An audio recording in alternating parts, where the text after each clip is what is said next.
లోకేష్ కదా, అదొక low case.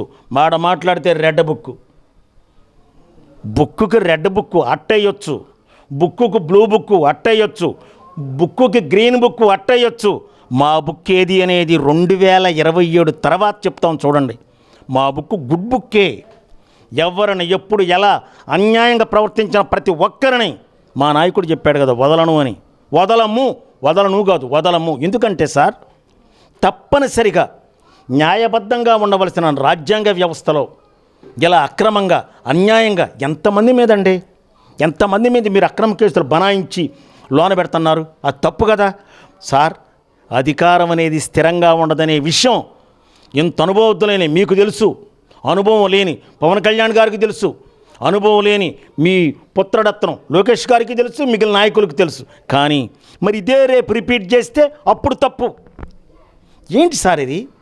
అప్పుడు తప్పు, ఇప్పుడు ఒప్పు. దయచేసి మీరు ఆలోచించండి. మీరు నిజంగానే అనుభవజ్ఞులు, అందులో ఏమాత్రం సందేహం లేదు. దేనిలో అనుభవం మాకంటే మీకే బాగా తెలుసు.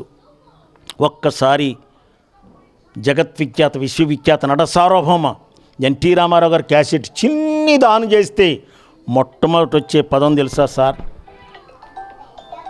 సార్? మొట్టమొదటి వచ్చే పదం. అందుకని మీరు గుర్తుకు తెచ్చుకోండి. అవన్నీ మేము ఉచ్చరించదలుచుకోలేదు, చెప్పదలుచుకోలేదు.